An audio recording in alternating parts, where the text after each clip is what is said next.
meet my bride. Let's go for a ride in my newfangled automobile. Here's where we will go. Nobody knows, but it's sure a great way to feel. Behind the wheel of the speed meter steel, it's my newfangled automobile. Hello and welcome to Vintage Car History. I'm Wild Bill. Now, what we're doing today is continuation of the series on the top 10 early, in this case, petrolheads, because we're going to Britain, or at least British Empire. These are going to be people that are either British or from the Empire, but what they did was in Britain, on the island. And that's where they made their claim to fame. So that's the focus. Of course, this is going to be folks that were involved in cars, so important people beforehand, like Richard Trevithick, will not be on this list. And prior to World War One, in that, so prior 1914 in Britain's case. So folks like William Morris are not going to be on this list for that reason. This is this American's attempt at giving, within that window of time frame, my personal opinion, top 10 British early petrolheads. So let's get on with the list. At number 10, we have Claude Johnson.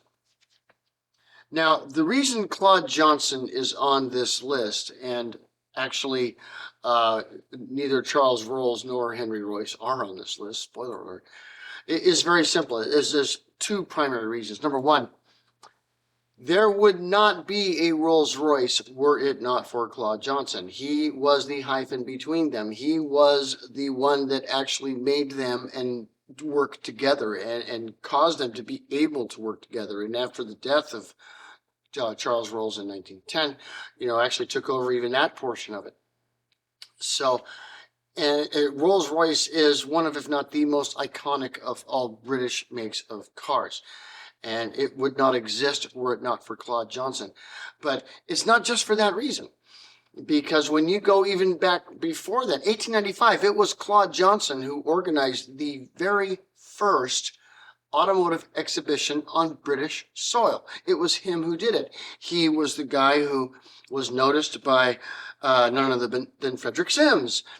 Okay, and the two ended up working together. He was the first secretary of the organization that would become the RAC, or the Royal Automobile Club. Claude Johnson, even above, the Honorable Charles Rolls and Sir Henry Royce, in my opinion, is deserving of the number 10 spot on this list. Number 9, Dorothy Lavigne. Now, Dorothy Lavigne is on this list because she was the British version, thanks to Selwyn Edge, of Camille Dugas. But she took a very different approach to bringing cars to women, because whereas Camille Dugas very much focused on making herself more masculine to be able to compete with men, Dorothy Lavigne did the exact opposite thing. What she did was try to make herself and what she was doing more feminine, and to bring that sport to her level rather than try to rise to theirs. I'm not saying it was right or wrong, but as I did an episode on her, she was quite controversial. She was quite controversial during her time, and but her influence on making women being able to drive cars, whether it be in Britain or elsewhere around the world, where she wrote books on the topic. She was known worldwide, during her time, is without question. And so she's number 9 on this list. Number 8, John Thornycroft. Well, Sir John Isaac Thornycroft did not receive all of his titles because of what he did in the automotive industry, but what he did was important. Of course, Thornycroft as a company, a major manufacturer of anything big, heavy, and needs to be tough, from ships to locomotives to to anything heavy industrial and everything. But The thing that John Thornycroft did that puts him on this list was pretty much invented the heavy truck and the road going truck. Big rigs, lorry drivers, etc. I mean, this was John. I mean, we're going back to 1896, 97, 98. I mean, I know technically that's not cars, but when you see a big rig on the road, you see a big van on the road, a lorry, whatever you want to call it, those vehicles, that's him. He started that in Britain. That was the birth of those vehicles, in the whole scope of being cars. It's not that there weren't, steam powered, because they were steam powered, but it wasn't that there weren't steam powered vehicles capable of carrying, large burdens before him. It was how he did it, the fifth wheel, which he invented, and how he articulated the trucks for the roads to act like cars and be able to integrate with them on a road. That's why John Thornycroft, he's number 8 on this list. Number 7, Thomas Parker. Now, Thomas Parker was an electrical engineer, and he quite possibly made the world's first electric car. It's not absolutely certain, because, there were folks in France making them, but we do know that by 1882, he definitely had built an electric car. And he had, made a few of them over the next few years.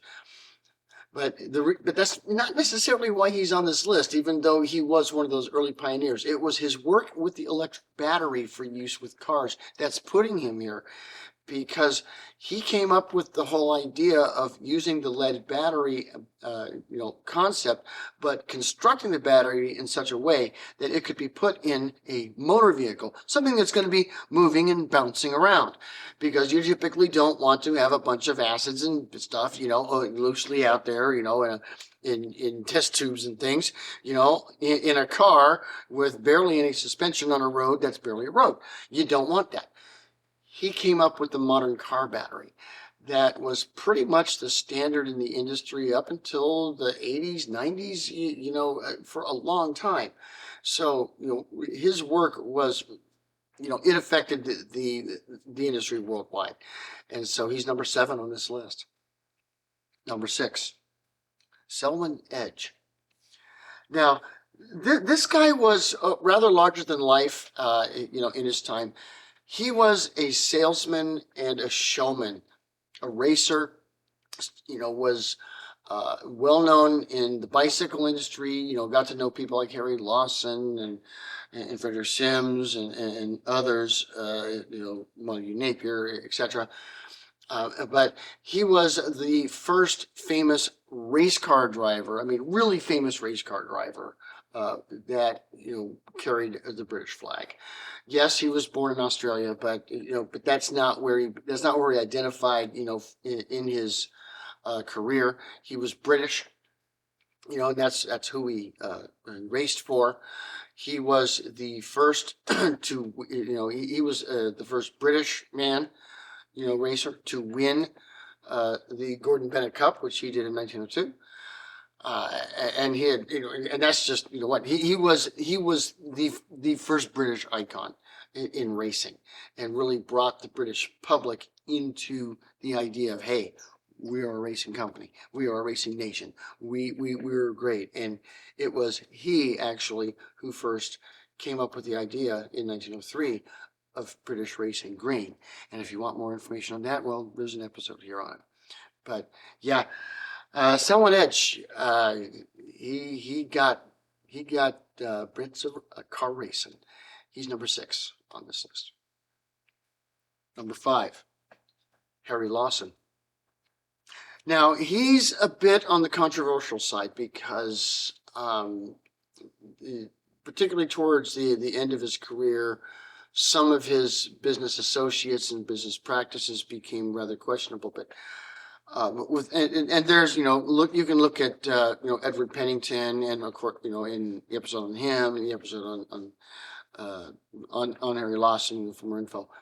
But Harry Lawson, he created, the British Motor Syndicate, the very first, attempt to consolidate and really monopolize the British motor industry and to gather up every patent that was possible. He, foresaw, the explosion of the British motoring industry once the Red Flag Act would be rescinded. And so just, wanted it to be the player. And this is, one reason why he's important. But I think even more than this is that if he did not play his cards and play his politics properly through his association, professional and eventually personal, with Edward, Prince of Wales during that time, Britain may not have had that lifted in 1896. They may have had to wait until the death of Queen Victoria in 1902. And how he was the guy that really was the spokesman of the motoring community to the government through the prince of let's get this removed. And finally it was done, and they relented. And of course, he was the man that also responded with saying, well, we have to celebrate, and created the London to Brighton run in 1896, which is now also the most long-standing automotive event in the world. So, Harry Lawson, towards the end, there were some issues, but nonetheless, he's still extremely important in British automotive history, and he's number 5 on this list. Number 4, Mongu Napier. Mongu Napier is number 4, not just because he provided the car for Selwyn Edge, but because he masterminded the car of Selwyn Edge. The Napier motor vehicle, the Napier car that he came up with after being handed, what Ed said, hey, make this thing work. And he said, no, forget it. I'm going to start from scratch. I'm going to make it. This was the birth of the British sports car. It starts with Mongu Napier. He, in that car that he raced on that day in 1902 and won the Gordon Benton Cup. It was the birth of the British sports car. To show me a sports car earlier, it was, from Britain. It was Mongu Napier. He gets my number 4 spot on this list. Number 3, Charles Talbot. The 20th Earl of Shrewsbury is on this list because he was one of the key people to really establish the British automotive industry as an industry. He had not only the money, but he had the connections and the political pull to really, after, once the Red Flag Act was rescinded, to establish what would be the pattern for companies in Britain building cars forward from there. He, first of all, after his experience with pneumatic tires, working with bicycles, he became a Michelin dealer and distributor in the 1890s. But he also said, look, we need to be able to make tires available for cars and motorcycles. Are heavier and they're going to need bigger tires, etc. And he championed that. Also, making them available for anybody that wants to get them. There was even some legal issues between Michelin and Dunlop, and good luck, suing the Earl. But by 1901, he created an organization, the British Automotive Commercial Syndicate. And the whole idea there was to get all of these different components that people are going to need and use for building cars, for maintaining cars, bring them together in a single business, a single hub for anybody. If you want to maintain a car and you need this part, you can get it. If you want to build cars and you need engines and chassis and tires and brakes and transmissions, good, you can buy them from him. He had that up and running by 1902. And additionally, in 1902, he established his own company, a new one to build cars, Talbot. the Talbot company. But this was the first time in British history that a automotive manufacturer, a factory, had been built from the ground up specifically to build cars. It was Charles Talbot who did that, built the first ground up automotive factory. It was quite successful. He got the industry rolling in the UK. He's number 3 on this list. Number 2, Frederick Lanchester. Now, Frederick Lanchester built the first car, designed and built the first car in England. Now there was another car built a few months before in Scotland, the Claude Johnson, but as far as in England, in that sense, it was. But Frederick Lanchester was one of the great, if not greatest, of the early British automotive engineers. His designs and his engineering and how he put his cars together made them rugged, simple, and simply reliable was unparalleled for decades. He was the first he designed actually and implemented the first epicentric or epicelic transmission, the planetary transmission, the one that the Model T is so well known for. That was actually Frederick Lanchester who came up with that. He was the one who invented the disc brake in 1903. Disc brakes, do you have them on your car right now? That was Frederick Lanchester in Britain. He was extremely prolific in his automotive inventions, and there's others. I mean, I got an episode on him. You can take a look. Okay. And much of what he invented is still found on cars today, and that's why he is number 2 on this list. Number 1, Frederick Sims. Now, I've talked about him before on my my world list, Frederick Sims, that is. And so I'll say a few things I haven't necessarily fleshed out on some other topics about him. Obviously, he's incredibly important. He did manufacture cars, but, in number 1, creating the vernacular, there's a reason why we call them petrolheads, because that's Frederick Sims. He's the one that coined the term petrol. We don't use gas, petrol. I mean, we say gas, but that was Frederick Sims. He created petrol. He created garage. There's other terms you've seen in other episodes. He did design and build and actually build the world's first armed car. He was the founder of the Royal Automobile Club. There's so much influence that he had all over the world of automobiles that he's number 1 on this list, and rightly so, at least in my opinion. And that is this list. And I would really like to hear from some of the folks out, in Britain and the Commonwealth and Associated and all of this stuff. I mean, on this American's take, but and on this particular list. But anyway, that's what we have for today, and we will see you next week. Peace.